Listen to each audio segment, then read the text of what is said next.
Okay, when I'm trying to film, it makes everything look super bright. I don't know why it's doing that. I'm really not this ghostly, but okay. So hey guys, it's Ansu. Guess what I didn't do for the past 2 weeks? I didn't film a vlog for the TOME TOPPLE. Anyway, today is the second to the last day for TOME TOPPLE to end. So today's the 21st of May. It's going to end tomorrow night.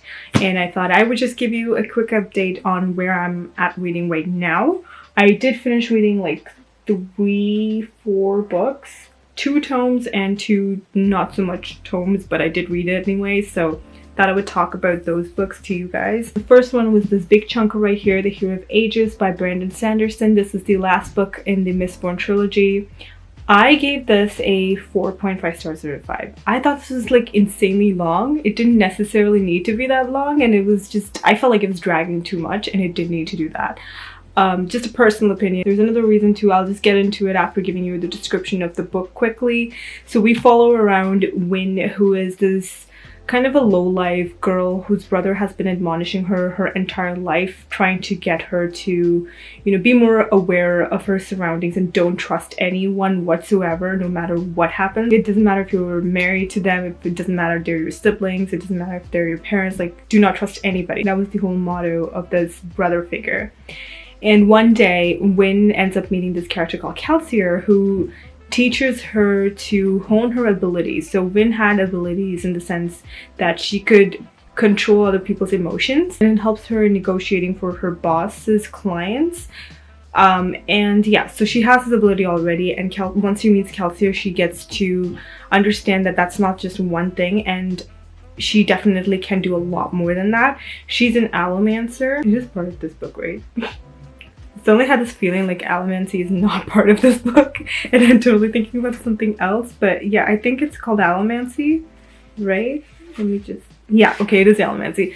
Okay, so essentially what happens is like people can use different types of metals, and they can use those metals. In the case of iron, people can use it to pull nearby sources of metal to them. Steel can push nearby metal. Tin can increase your senses in terms of your sight, your hearing, and even your smell and everything. Like it completely increases your senses. Pewter is another thing which makes you like freaking Hulk. And brass helps you soothe, which was something that Vin already knew, that she could actually use brass to soothe people's emotions and try to get them to do whatever she wants them to. And there are a bunch of other types of metals as well, which you will get to know once you read the book.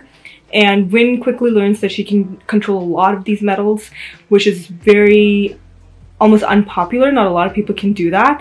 So, most people can only control one particular metal and that's it, but she can control a lot, so can Kelsier. And they kind of work together to see what they can do. They're trying to destroy this person, like, who's like a dictator in this particular world. This world is kind of like a weird utopia, and the ruler over there is called the Lord Ruler, and he is essentially like this person who controls everything. Is like a dictator, and Kelsier and his gang wants to overrule the Lord Ruler. So Vin is a character that definitely grew a lot since the first book. You can see how much her development is there. You can also see how much her brother's thoughts are like engraved into her brain, like she can't get it out of her head, which is completely understandable. There's another character called Elend in this particular series, and we can also see how much he's grown from like a normal rich boy to what he's right now, and it is a great character development over there as well.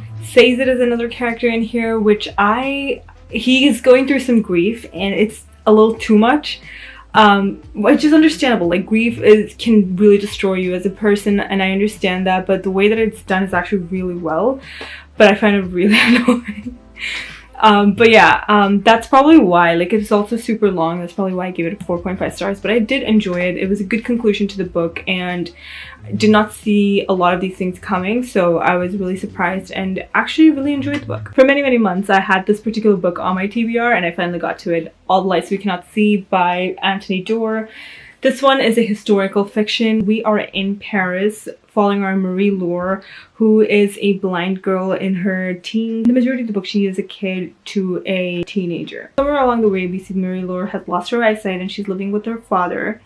Her father is such a loving dad. Like, seeing that kind of a character in a book is just so difficult. Like, parents usually don't exist in YA for some reason. I don't know why, but like that's the case anyway. But in this one, Marie Laure's dad is just so like involved in her life and is very caring and such an adorable human being. Marie Laure's father works at a museum as, what is he? Like, he creates a lot of stuff. There's this particular gem in this museum that has a history attached to it. Apparently it belonged to this goddess and it has a curse on it where whoever has that particular gem survives for a very long time, has a very good life. But the people that they love the most dies. For whatever reason, terrible things happen to them, they go missing, they die, like all these things happen to them. During the Nazi invasion, Marie Laure and her dad has to move from this particular house that they're staying in to go and live with their uncle. Another place that we are in is in Germany. We have Werner, who is an orphan. Werner ends up finding a radio which he fixes, and his sister and Werner are like really into this particular radio. They listen to it every single day. Everyone's really enchanted by it. Quickly we come to realize that Werner is really good at fixing things. He wants to be like an engineer, and he gets sanctioned into going with like the German army place to learn more about it, and he becomes like a freaking hero there. He can fix a lot of stuff, and he can also get like radio signals. They use like trigonometry to figure out where the radio signals are coming from, basically to like prosecute people who are using radios when they're not supposed to. Marie Laure's and Werner's story kind of combines later on into the book. Obviously the timeline makes it so that it will be really heartbreaking. It's pretty expected. I generally tend to like the type of story this is, with being a general historical fiction. But for some reason, this kind of felt a little bit more flat to me. There was like the fantasy element in there, which I was like not super into. I understood what it was, what it meant and everything, but like, I don't know. It didn't feel like super real, which I guess it was not supposed to be, but I didn't really enjoy it as much as I did other books, say like Salt to the Sea or something like that. This just felt a little flat to me. Another book was a comic book that I read, which is like less than 100 pages, so I don't even know if I should talk about it right now. It was a NetGalley arc that I got. I think I'll talk about that in my wrap-up for the month, but skipping that, I read The Cruel Prince by Holly Black. This is also not a tome, but I did end up reading it. Didn't super love it. Again, I'll have like more thoughts on it towards the end of the month with a wrap-up. The book that I'm currently reading is Night Film by Marisha Pessl. I have been reading this for so long, you guys. This is surprisingly long. I didn't expect it to be. Also, I felt like people said this was a mystery thriller. This feels like more of a horror story right now. Currently on page 402, so I have about that much to go, which is not a lot. I can definitely get it done at least by tomorrow. Midday tomorrow for sure I'll get it done, but I'm liking it so far. I feel like I can definitely get it done within the next couple of days. It's currently almost 7, so I'm gonna eat some dinner and probably study for my CPA course that I'm doing, but after that, maybe I'll read a little bit. But that's everything from me right now, but I'll see you guys later. Bye. Let's go reading.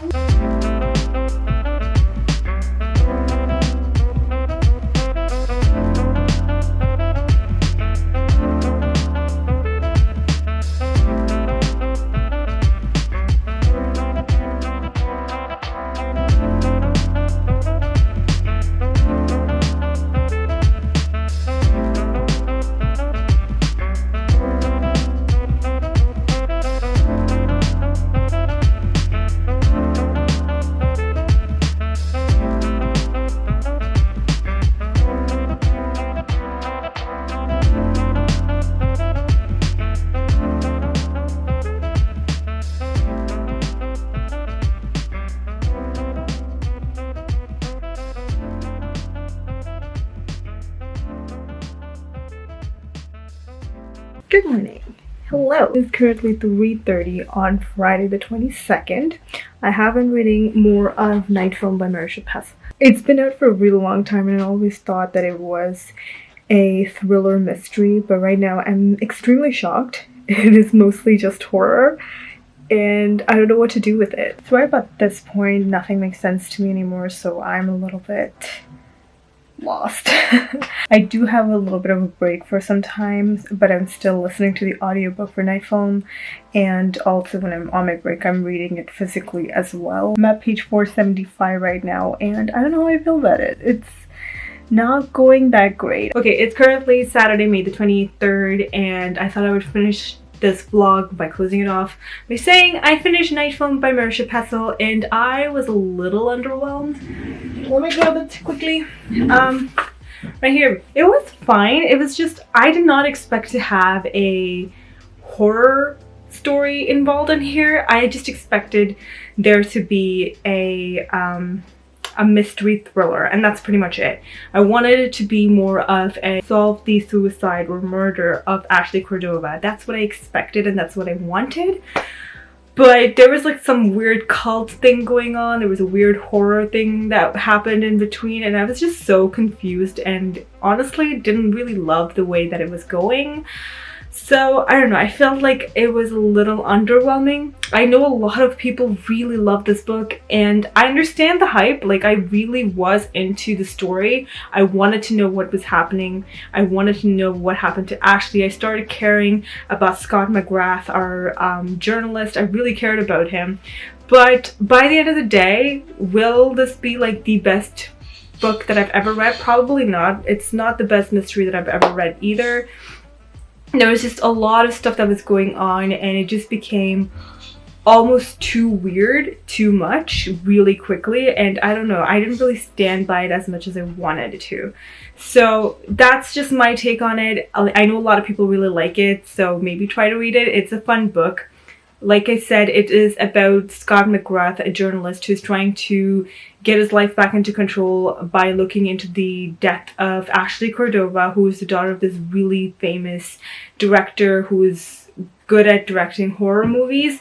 Once previously, when Scott was trying to uncover the truth behind Cordova, the director, he ended up losing everything in his life. So he lost his wife, his kid, and his entire fortune and his name, because he was trying to solve who Cordova, the director, was, as he was just very anonymous. Nobody really knew him. Nobody really existed that really talked to him ever. So in the present day, Ashley Cordova, the daughter of this infamous director, ends up killing herself, and Scott thinks that it's not just a suicide, it could be a murder case, and he wants to solve that murder case, and it just goes around from there. It is a mystery thriller, horror also. If you didn't know, there is a fucking horror in here.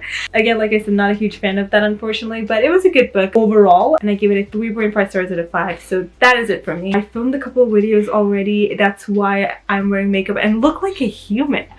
This never happens. But I feel a little more alive, I guess, so I thought I would just do a quick check-in and end this vlog. I will see you guys next time with another video and another vlog, and until then, I'll talk to you guys in the comments. Bye bye.